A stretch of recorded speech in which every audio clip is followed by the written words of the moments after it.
Baik, di sini saya akan menjelaskan tentang iptek pada masa penjajahan. Ilmu pengetahuan dan teknologi atau iptek di Indonesia berkembang dari tahun ke tahun sejak Indonesia masih dalam penjajahan Belanda. Perkembangan ilmu pengetahuan dan teknologi di Indonesia pada masa penjajahan dipelopori dan diperkenalkan oleh pemerintahan kolonial Belanda. Pada masa kolonial, perkembangan ilmu pengetahuan dan teknologi belum begitu maksimal. Pemerintahan kolonial menghalangi akses maksudnya ilmu pengetahuan dan teknologi dari barat ke Indonesia. Mereka juga melakukan pelarangan terhadap pendidikan bagi masyarakat Indonesia untuk mempelajari ilmu pengetahuan dan teknologi. Akibatnya, Indonesia tertinggal jauh dengan negara-negara di sekitarnya. Yang berikutnya kita masuk pada penyebab ketinggalan iptek masa penjajahan. Yang pertama, terbatasnya jumlah orang Indonesia yang mendapat pendidikan, terutama pendidikan tinggi. Yang kedua, masyarakat Indonesia jarang terlibat langsung dalam perkembangan iptek. Yang ketiga, pemerintahan Belanda dan perusahaan-perusahaan yang berada di Indonesia melakukan alih teknologi. Yang keempat, minimnya industrialisasi. Dan yang terakhir itu, kurangnya inovasi teknologi yang berarti di dalam masyarakat Indonesia sendiri. Baik, sekian saja materi perkembangan iptek pada masa penjajahan. Terima kasih. Jadi, pada kesempatan kali ini saya akan menjelaskan tentang perkembangan ilmu pengetahuan dan teknologi atau iptek pada masa setelah kemerdekaan. Jadi, pada masa revolusi kemerdekaan dan demokrasi liberal, perkembangan ilmu pengetahuan dan teknologi atau iptek mengalami tantangan dan perubahan yang signifikan. Pada masa revolusi kemerdekaan, fokus utama negara adalah mempertahankan kemerdekaan dan membangun fondasi negara yang baru. Meskipun demikian, langkah-langkah awal dalam perkembangan iptek tetap dilakukan, terutama dalam mendukung perjuangan kemerdekaan dan pembangunan nasional. Selama masa demokrasi liberal yang berlangsung dari tahun 1950-an hingga awal tahun 1960-an, Indonesia mencapai beberapa pencapaian penting dalam iptek. Pemerintah mendirikan beberapa lembaga riset dan pengembangan seperti Lembaga Ilmu Pengetahuan Indonesia atau LIPI yang berperan dalam memajukan berbagai bidang ilmu pengetahuan. Namun, stabilitas politik yang kurang selama periode ini membatasi pertumbuhan iptek. Pada masa Orde Lama, tahun 1966 sampai 1998, di Indonesia menandai periode signifikan dalam perkembangan iptek. Pemerintah Orde Lama menekankan modernisasi dan pembangunan nasional, termasuk pembangunan infrastruktur dan industri. Beberapa pencapaian signifikan di bidang iptek termasuk pembangunan infrastruktur, telekomunikasi, dan industri berat, serta program-program penelitian yang didanai pemerintah. Namun, pada masa Orde Lama terdapat juga kritik terhadap kurangnya kebebasan akademik dan kendala politik yang membatasi perkembangan ilmu pengetahuan dan teknologi secara optimal. Meskipun demikian, masa ini juga menyaksikan peningkatan dalam ketersediaan pendidikan tinggi di Indonesia dengan didirikannya lebih banyak universitas dan institusi pendidikan tinggi. Iptek masa Orde Baru, Sistem Komunikasi Satelit Domestik atau SKSD merupakan sistem satelit komunikasi yang dikendalikan oleh Sistem Satelit Komunikasi Pengendali Bumi yang dibuat oleh HAC atau Hawks Air Refer Company Indonesia. SKSD Palapa dibangun pada tahun 1974 sampai 1976. Yang kedua, IPTN atau PTDI merupakan industri pesawat terbang satu-satunya di Indonesia yang didirikan pada 23 April 1976, di mana memproduksi berbagai pesawat komersial, pesawat militer, komponen pesawat, dan servis pesawat. Yang ketiga, teknik konstruksi sosar bahu, kebijakan pemerintah untuk membangun jalan layang di Indonesia. di mana seorang insinyur Djokorda Raka Sukawati memperkenalkan teknik konstruksi dengan nama landasan putar bebas hambatan yang disebut Soeharto dengan Sosrobahu pada tahun 1987-an. Yang keempat, PT PAL, perusahaan galangan kapal yang sudah berdiri sejak masa kolonial Belanda, tapi baru kembali pada masa Orde Baru. Program yang dikembangkan pada masa Orde Baru juga salah satunya adalah Revolusi Hijau, di mana merupakan salah satu program yang menandai kemajuan iptek di Indonesia dalam bidang pertanian. Perubahan fundamental dalam penggunaan teknologi pertanian pada tahun 1950 sampai 1980-an di beberapa negara di Asia atau biasa disebut juga program peningkatan produksi pangan. Hasil nyata yang dicapai adalah sembah-sembadah pangan. Revolusi hijau adalah perubahan besar dalam bidang pertanian, di mana untuk meningkatkan produksi pertanian, maka teknologi pertanian beralih dari tenaga manusia ke tenaga mesin. Program ini dikenal dengan Panca Usaha Tani, yang meliputi yang pertama, ekstensifikasi, yaitu perluasan lahan pertanian. Yang kedua, intensifikasi, yaitu teknik pengolahan lahan pertanian, irigasi, pemupukan, pemberatasan hama, dan pemilihan bibit unggul. Yang ketiga, diverifikasi, yaitu penyeragaman. Yang keempat, rehabilitasi pertanian, yaitu peningkatan produktivitas. Baik, di sini saya akan menjelaskan materi berkaitan dengan perkembangan iptek pada masa reformasi. Masa reformasi adalah sebuah perubahan yang mendasar untuk memperbaiki keadaan dan menuju perubahan yang lebih baik dari sebelumnya. Pada masa reformasi, perkembangan ilmu pengetahuan dan teknologi di Indonesia mengalami peningkatan yang signifikan. Terdapat dorongan untuk mengembangkan sektor ini melalui berbagai inisiatif dan program. Misalnya, peningkatan akses internet dan penggunaan teknologi informasi telah mempercepat pertumbuhan sektor digital dan industri kreatif.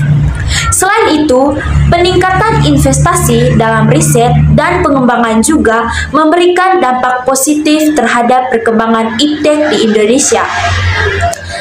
Perkembangan iptek pada masa reformasi.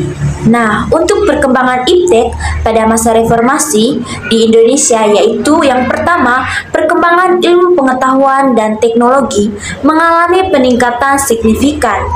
Terdapat kemajuan dalam berbagai bidang seperti teknologi informasi, bidang kesehatan, dan juga bidang industri. Yang pertama yaitu untuk bidang teknologi informasi. Pesatnya pertumbuhan teknologi informasi dan komunikasi atau TIK terjadi selama masa reformasi. Penyebaran internet dan penggunaan teknologi digital semakin meluas, memengaruhi berbagai aspek kehidupan termasuk ekonomi dan media. Yang kedua adalah dalam bidang kesehatan.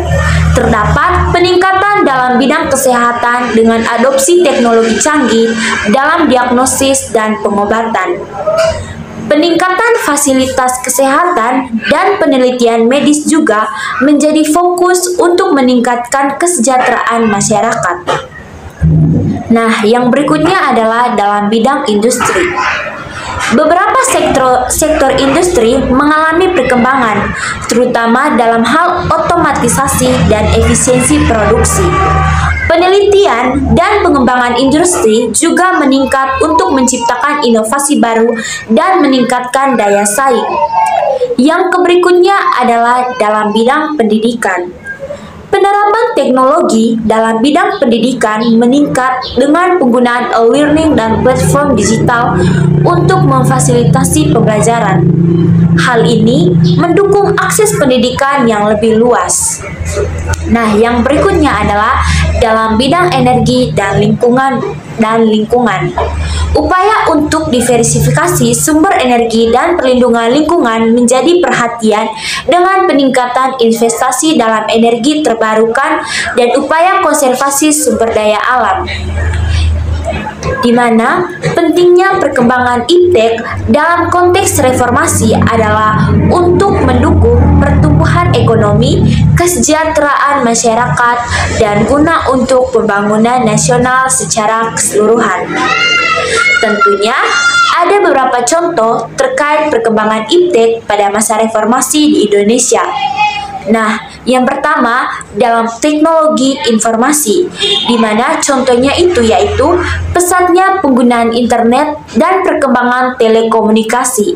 Munculnya startup teknologi seperti Gojek dan Tokopedia yang mengubah paradigma bisnis tradisional. Contoh yang kedua dalam bidang kesehatan, di mana contohnya yaitu peningkatan penerapan teknologi dalam bidang medis, seperti penggunaan robotik surgery untuk operasi yang lebih presisi dan efisien.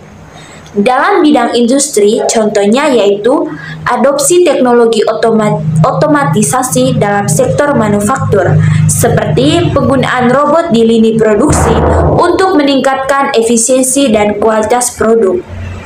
Dalam bidang pendidikan, contohnya yaitu pengembangan platform e-learning dan pembelajaran jarak jauh, seperti Ruang Guru dan Keeper yang memungkinkan akses pendidikan lebih mudah di seluruh wilayah Indonesia.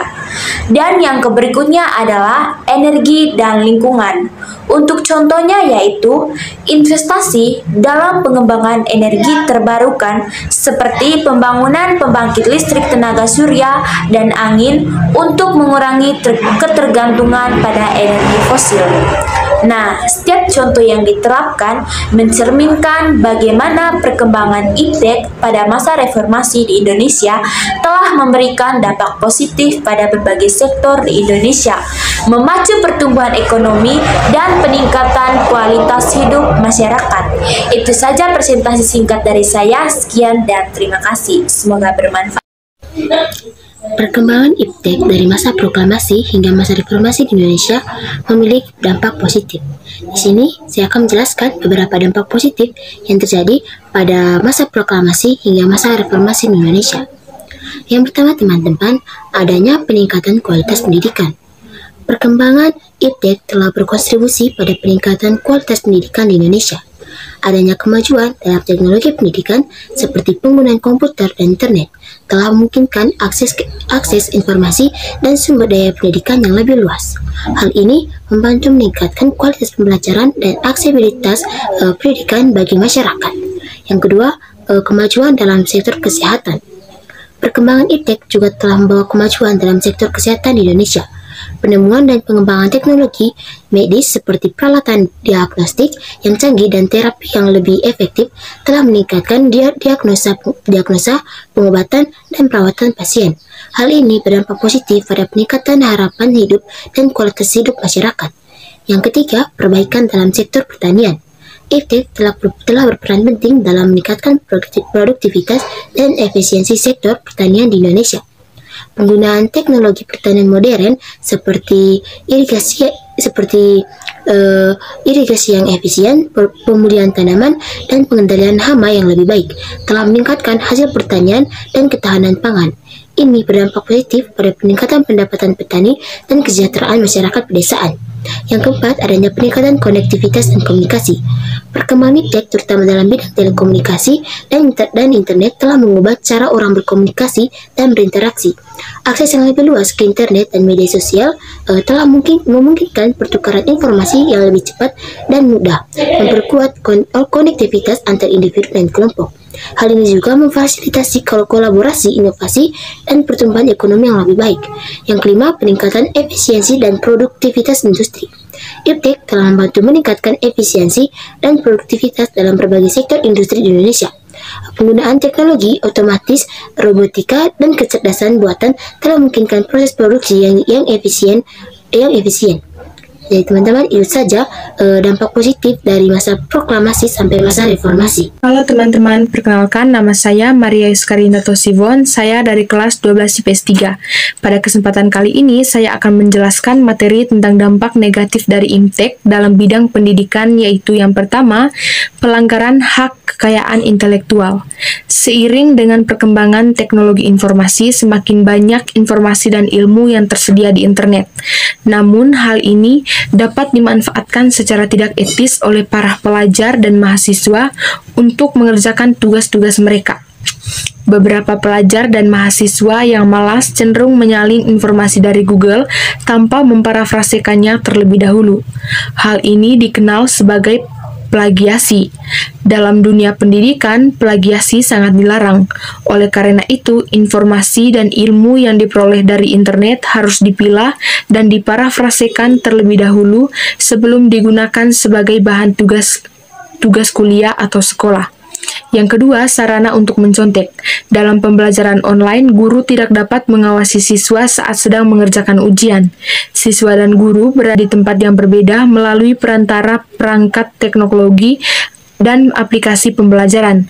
Karena informasi yang tersedia di internet, siswa dapat saja mencontek jawaban dari Google atau buku untuk menjawab soal ujian. Dampak jangka panjang dari mencontek dapat berbahaya bagi perkembangan akademik siswa. Siswa tidak benar-benar memahami materi yang diajarkan. Setiap kali mereka menghadapi ujian, mereka hanya mencontek jawaban dari internet, menyebabkan informasi yang tidak benar atau hoaks. Dengan mudahnya akses ke internet, seseorang dapat dengan cepat menyebarkan informasi dan berita tanpa memeriksa kebenaran terlebih dahulu. Hal ini dapat menyebabkan penyebaran informasi yang tidak benar atau hoaks yang dapat membingungkan dan bahkan merugikan banyak orang. Untuk menghindari hal ini, penting bagi setiap orang untuk selalu memeriksa kebenaran terlebih dahulu informasi sebelum membagikannya ke publik. Hal ini juga penting untuk memperkuat literasi digital dan kritis pada setiap individu agar dapat membedakan antara informasi yang benar dan informasi yang salah. Sekian dari saya, terima kasih.